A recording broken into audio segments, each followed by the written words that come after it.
जो इंसान अपनी बीवी को छोड़ दे बेसहारा, वो औरतों के बारे में क्या सोचेगा? वो आतंकवादी है। अच्छा जी, क्या बात है। आपके अडवाणी जी जाकर वहां पर उनकी मजार पे सर टिका कर आते हैं। हम तो गांधी के आगे टिका, तुम जिन्ना के आगे टिकाते हो।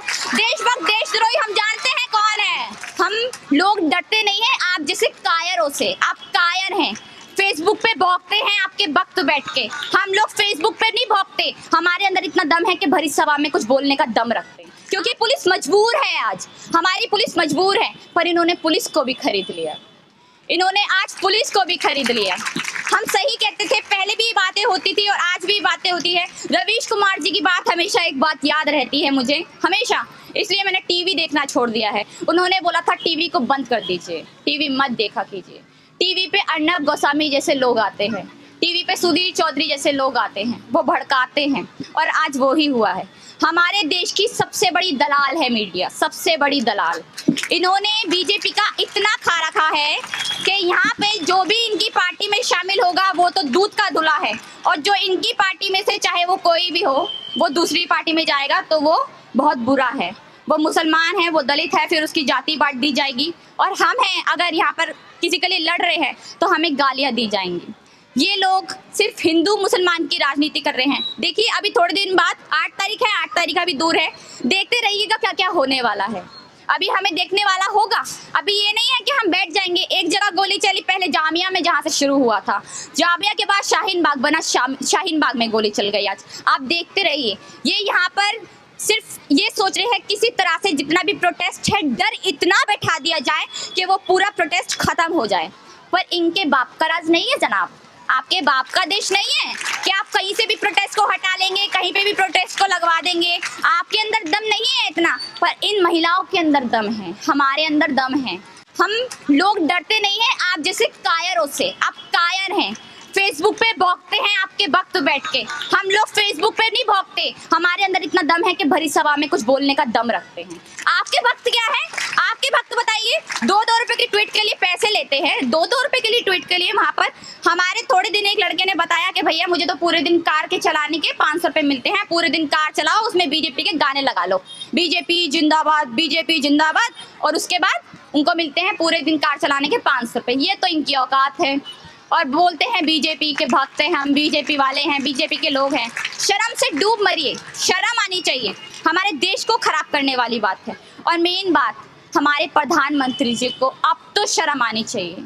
अब तो शर्म आ जाओ थोड़ा सा, कितने बेशर्म बनोगे आप। सारी महिलाएं हमारी सड़कों पर है। थोड़े टाइम पहले अपने मुस्लिम महिलाओं के लिए कानून लाया था और बोला था उनके लिए कि देखिए हमारी मुस्लिम महिलाओं के लिए मैं इतना कुछ कर रहा हूँ। अब कहाँ गई तुम्हारी मुस्लिम महिलाएं? कहाँ गई बेटी बचाओ बेटी पढ़ाओ? कहाँ गई? एक अगर हमारा सामान कुछ महंगा हो जाता तो इनकी मंत्री कहती है भैया मैं तो प्याज नहीं खाती, मुझे तो कोई मतलब नहीं है। ये कोई बात होती है क्या? है मैं तो प्याज नहीं खाती, तो मतलब अब समझ आ गया है, एक प्याज नहीं खाती तो उनको मतलब नहीं है। नरेंद्र मोदी जी इसलिए ध्यान नहीं दे रहे क्योंकि बीवी बच्चे हैं नहीं, उनको क्या फर्क पड़ता है? वो भी बोल देंगे आगे भैया मेरे बीवी बच्चे नहीं है, मुझे क्या फर्क पड़ता है, वो ये बोल देंगे। एक प्याज नहीं खाती, उसने बोल दिया मैं प्याज नहीं खाती, दूसरी खड़ी हो जाएगी बोल देंगी मेरे बीवी बच्चे तो है नहीं, मैं बीवी बच्चे को क्या करूँ? तुम भुगतो अपने आप। अगर मेरे बीवी बच्चे होते थोड़ा ध्यान दे लेता भाई मैं, अब तो है नहीं तो कोई बात नहीं, संगी विचारधारा कहूँ। पहली बात ये सोचने वाला है, उनके बच्चे बीवी ये नहीं है, छोड़ चुके हैं उनको। जो इंसान अपनी बीवी को छोड़ दे बेसहारा, वो औरतों के बारे में क्या सोचेगा? वो औरतों के बारे में सोच ही नहीं सकता। आप ये उम्मीद लगाना भी छोड़ दीजिए कि वो आपके बारे में सोचेंगे। बिल्कुल वो किसी के बारे में नहीं सोचते, वो सोचते हैं सिर्फ अपने बारे में। 9-9 लाख के सूट कैसे पहने हम, 9-9 लाख के सूट पहन के इधर उधर घूमने कैसे जाएं, विदेश की यात्रा कैसे करें, और सबसे मेन बात मशरूम कैसे खाएं जिससे हमारा रंग सफेद हो जाए। देखा है कितने गोरे हो रहे हैं? देखा है यहाँ पर धूप में बैठ, पूरे दिन यहाँ पर धूप में बारिश में बैठ बैठ के औरतें परेशान हो रही हैं, वो मशरूम खाकर वहाँ पर काले से सफेद हो जा रहे हैं। ये देखिए हमारे देश की हालात है, ये तो हमारा देश है। अब मुझे ये नहीं समझ आ रहा कि कब तक सही होगा भी नहीं होगा ये तो मैं नहीं जानती, बट मुझे लगता है कि इसी तरह से आप टिके रहें कि देशद्रोही अपने आप को और देशभक्त कहने वाले जो हैं, हम आपको बताना चाहेंगे जनाब, हम इस देश की खाते हैं तो इस देश का ही गाते हैं। हम भारत जिंदाबाद के नारे लगाते हैं।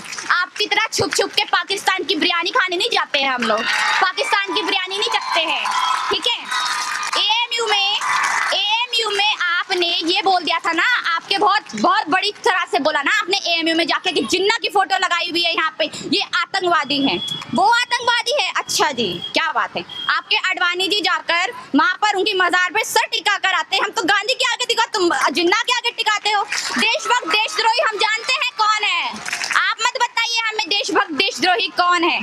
टुकड़े टुकड़े गैंग आप हैं, आपने हमारे देश को बांटने की कोशिश की है, हमने कभी बांटने की कोशिश नहीं की। अगर हम बांटने की कोशिश करते ना तो मैं हिंदू और मुसलमान अभी साथ ना खड़े होते, हम सब एक हैं, ये समझना पड़ेगा इनको। अभी थोड़ा सा भगवा खून है दिमाग में तो शायद अभी थोड़ा सोच नहीं पा रहे हैं, जिस दिन लाल खून भरेगा तो शायद समझ आए, और वो कब भरेगा कब नहीं भरेगा वो मुझे समझ नहीं आता है। ये सरकार निठल्ली और निकम्मी हो चुकी है, कब ठीक होगी ये देखने वाला तो जरूर होगा। इसी सरकार के लिए राहत इंदौरी जी की थोड़ी सी लाइन है, उस लाइन को बोल के मैं अपनी बातें खत्म करना चाहूंगी कि अभी गनीमत है सब्र मेरा। देखिए समझिएगा इन लाइनों को कि अभी गनीमत है सब्र मेरा, अभी लबालब भरा नहीं हूं मैं। अभी गनीमत है सब्र मेरा, अभी लबालब मरा नहीं हूं मैं। वो मुझे मुर्दा समझ रहा है, ये आप सब लोगों के लिए है कि वो मुझे मुर्दा समझ रहा है, उससे कह दो अभी मरा नहीं हूं मैं। और ये इन हुक्मरानों के लिए है जो अपने आप को देश का बाप मान रहे हैं पर उनकी औकात अब कुछ नहीं है। ये हम आपको दिखाने आए हैं कि वो कह रहा है, ये हम सब देशवासियों के लिए है, एक किसी कम्युनिटी के लिए नहीं है, कि वो कह रहा है कुछ दिनों में मिटाकर रख दूंगा नस्लें तेरी। कि वो कह रहा है कुछ दिनों में मिटाकर रख दूंगा नस्लें तेरी, है उसकी फितरत डरा हुआ है उसकी फितरत डरा हुआ है मेरी आदत डरा नहीं हूं मैं, है मेरी आदत डरा नहीं हूं मैं। अगर खिलाफ है तो होने दो, अगर खिलाफ है तो होने दो, जान थोड़ी है। अगर खिलाफ है तो होने दो, जान थोड़ी है। ये सब धुआं है, ये सब धुआं है, आसमान थोड़ी है। मैं जानता हूँ ये राहत इंदौरी जी की लाइन है, पहले लिखी गई थी पर इस सरकार के लिए एकदम सही फिट होती हैं कि मैं जानता हूँ कि दुश्मन भी कम नहीं है, लेकिन मैं जानता हूँ कि दुश्मन भी कम नहीं है, लेकिन हमारी तरह हथेली पे जान थोड़ी है। ये आप सब लोगों को मैं डेडिकेट करना चाहूँगी क्योंकि आप हथेली पे जान रखकर बैठे हैं। इस टाइम पुलिस पूरा घेरा लगाकर बैठी है, कभी भी गोलियां चल सकती है, राम भक्त गोपाल जैसे लोग आ सकते हैं, तब भी आप इतनी अच्छी तरह से बैठी हैं, डर नहीं रही हैं। तो इन चीज़ों पे आपका पूरा हक है कि आपके लिए लाइन बोली जाए कि जो आज साहिब मसनद है कल नहीं होंगे, कि जो आज साहिब मसनद है कल नहीं होंगे इंशाअल्लाह, कि जो आज साहिब मसनद है कल नहीं होंगे। किराएदार है जाती मकान थोड़ी है, किराएदार है जाती मकान थोड़ी है, कि सभी का खून है शामिल यहाँ की मिट्टी में, कि सभी का खून है शामिल यहाँ की मिट्टी में। और ये लास्ट की लाइन उन हुक्मरानों के लिए जो ये सोचते हैं ये हमारे बाप का देश है, कि सभी का खून है यहाँ की मिट्टी में शामिल, किसी के बाप का हिंदुस्तान थोड़ी है। सभी को मेरा इनकला सलाम, जय भीम। आपको मैं सलाम करना चाहूंगी, ऐसी डटे रहिए और जरूर हम एनआरसी के मुद्दे पे या फिर सीए हो गया, हर मुद्दे को वापस कराकर जरूर रहेंगे। Thank you so much.